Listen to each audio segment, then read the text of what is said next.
So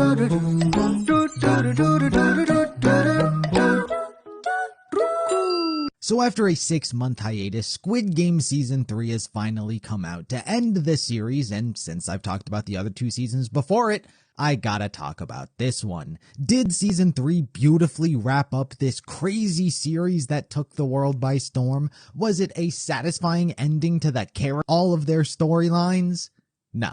Squid Game Season 3 was not as good as I was hoping. Not to say that I thought it was necessarily bad, but I don't think it was that good just from a viewer perspective. Despite a lot of people saying that Season 2 was just a rehash of the first, I quite loved what Season 2 brought to the table. It was able to introduce all new types of characters, delve deeper into the concepts it presented in Season 1, and just overall be an enjoyable season. Meanwhile, Season 3 feels disappointing. It picks up right where the last one left off, literally. After the failure of Gyun's plan, he is returned back to his quarters and the games continue on as if nothing had happened. He was not able to stop anything and he's feeling like a broken man, and a lot of that blame is getting pointed towards Daeho. And it was at this moment I inherently knew something just wasn't feeling right about how this season was going to play out.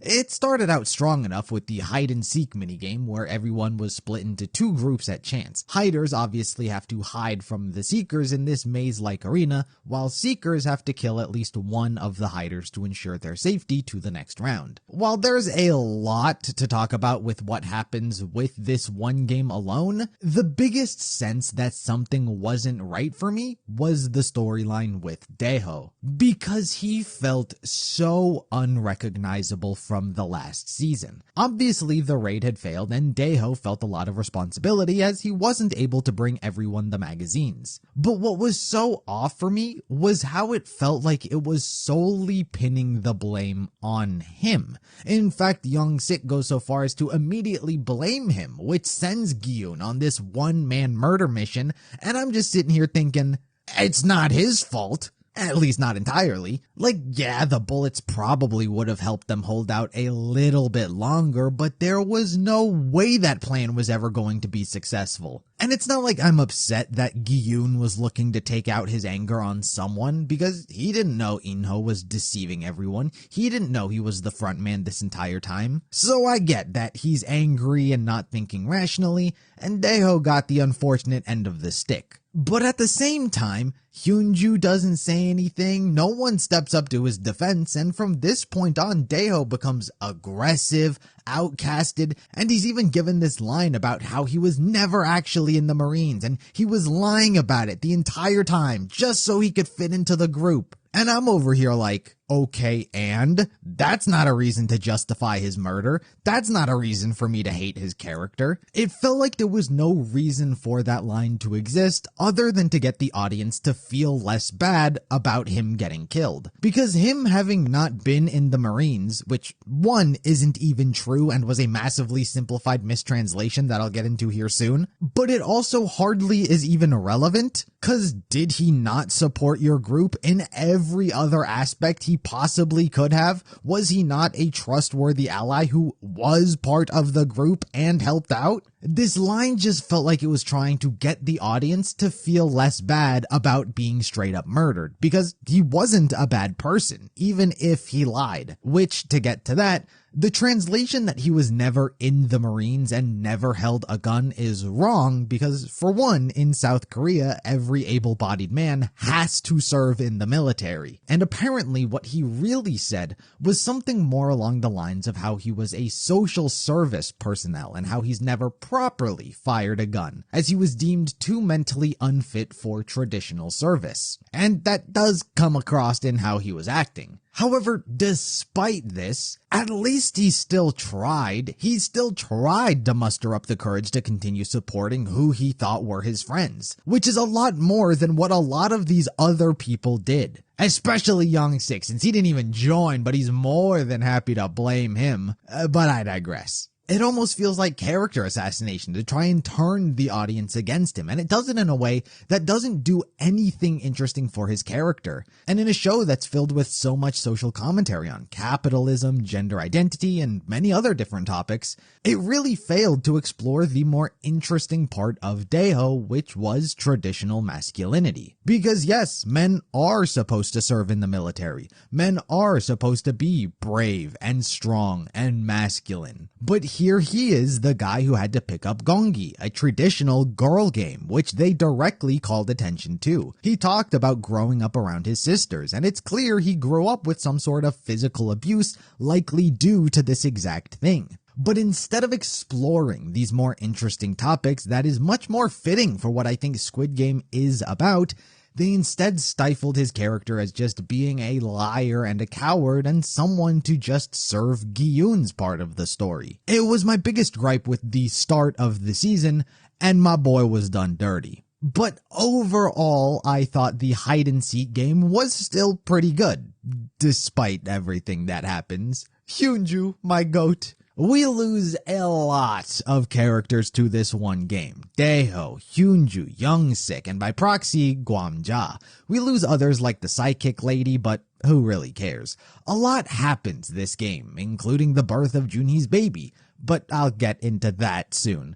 It sucks that so many important characters died, but unlike with Daeho, I think a lot of their stories ended fine. Hyunju, aside from being a total fucking badass once again, teams up with Junhee and Gwamja to protect them more or less. During the game, she is injured and winds up finding the exit as Junhee is giving birth. However, instead of abandoning them and saving herself, she turns back for them, hoping for them all to escape. She's unfortunately killed by Myung-gi, who for some reason had allied himself with Nam-gyu, and the two go on a massive killing spree to increase the prize pool. But regardless, despite her unfortunate death, at least the show allowed her to stay true to who she was.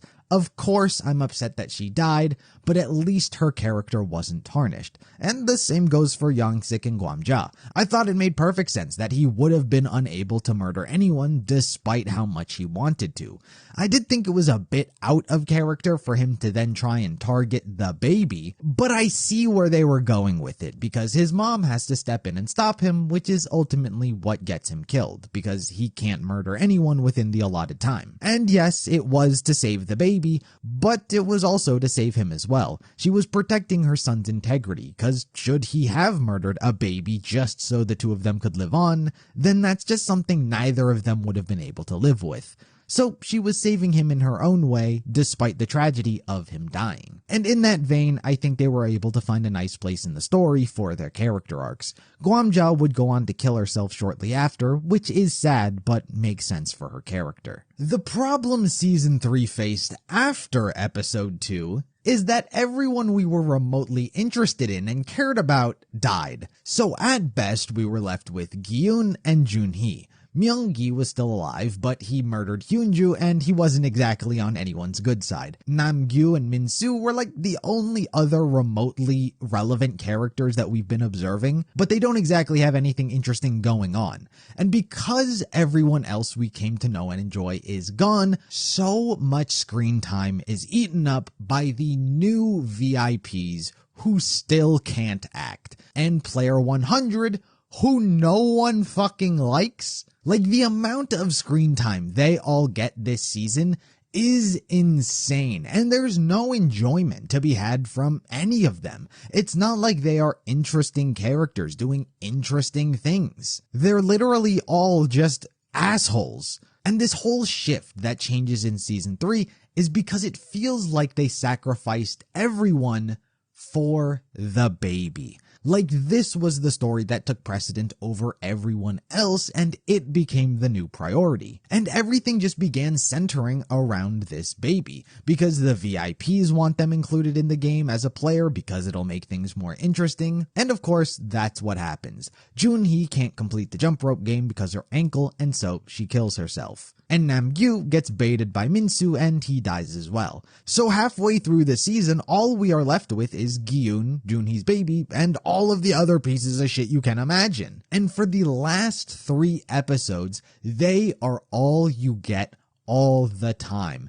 and you're cutting back and forth between all of them being assholes and the VIPs doing nothing while adding terrible color commentary. Like, all the enjoyment is just gone, all for this plot with the baby, and I don't think it was worth it. It's what gets Gi-eun to snap out of his senses after murdering Daeho. He was planning on killing himself, but of course the frontman refuses to allow that to happen, so the baby is kind of what gives him new purpose. But even still, he doesn't really do anything.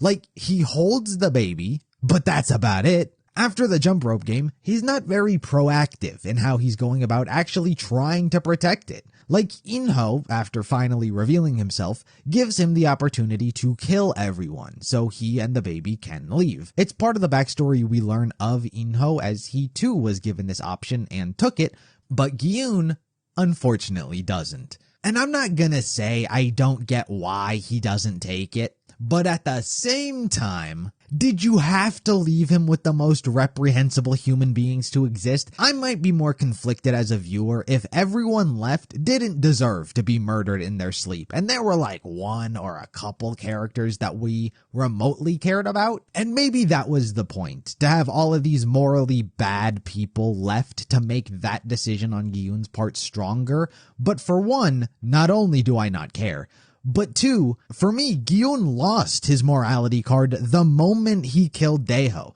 That was already him crossing the line. You don't get to have a little Sae-byeok flashback saying, that's not who you are. It is. He did it. I saw it. So you might as well do it to save the baby on people who don't deserve to live. But of course, he doesn't. And he doesn't do anything after either. Because he doesn't do anything, everyone votes to keep the games going for the last and final game, which is like Squid Game in the Sky or something. It's literally just a game of sacrifice. 3 platforms, 1 person needs to die each platform to move on to the next one. And considering all that we're left with is a bunch of psychopaths, they control everything that's happening while Gi-eun just stands there with the baby. Like, the sheer fact that he doesn't just get shoved off with the baby is already hard to believe. These people don't care about each other, as is only ever continuously evident. At no point did I think they wouldn't turn on each other. But once again, through sheer lack of doing anything, he somehow manages to survive to the end, and it becomes only him, the baby, and Myung-gi. Myung-gi is kind of his own topic of conversation, as we've seen specifically this season, his descent into madness. It's not as over the top as all of the other antagonists we got this season, so in that regard I kinda like how it was much more gradual of a change, because last season everyone believed he was trying to redeem himself. He was still a piece of shit wanting the money over Junhee and their baby, but still, in the dynamic of Thanos and him, a lot of people viewed Thanos as the bad guy. I didn't. I thought Thanos was completely justified in picking on him, and that proved to be even more true, because this season, he just starts murdering people with Namgyu. And in the end, he devolves into being willing to sacrifice even his own baby just so he can get out with the money. It's kinda just that. It's not nearly as deep as season 1's battle with Song-woo, nor is it as personal, and clearly it's not as exciting as season 2's ending. The final confrontation is kinda just a thing. He winds up dying before they could officially start the game, leaving Gi-eun left to either sacrifice himself or the baby. And of course, he sacrifices himself as a final victory to Inho, proving that he didn't succumb and there will always be people willing to put themselves above others. He ends off with this whole speech about how humans are not horses. He goes on to say humans are, but we never get to hear the end of that sentence, leaving the audience to interpret what he was going to say. And personally, my interpretation is pretty pessimistic. Humans suck. Am I meant to leave off believing in the goodness of humanity when all we were left with was a group of the most reprehensible human beings and a father willing to sacrifice their own newborn baby for money? Like, no one good got to the end, and all the bad people almost got away with it. Like, if Gi-eun always has to be that person that's doing good because no one else will, then that's not a good thing. And I know he wasn't the the only one. Hyunju, Guamja, there's plenty of other people throughout who were always trying to help others, but it never felt like their actions were rewarded. Meanwhile, being a piece of shit got you to the end. It's kind of the same message at the end of season 1 with the philosophical battle he had with Il Nam, where they bet on if someone was going to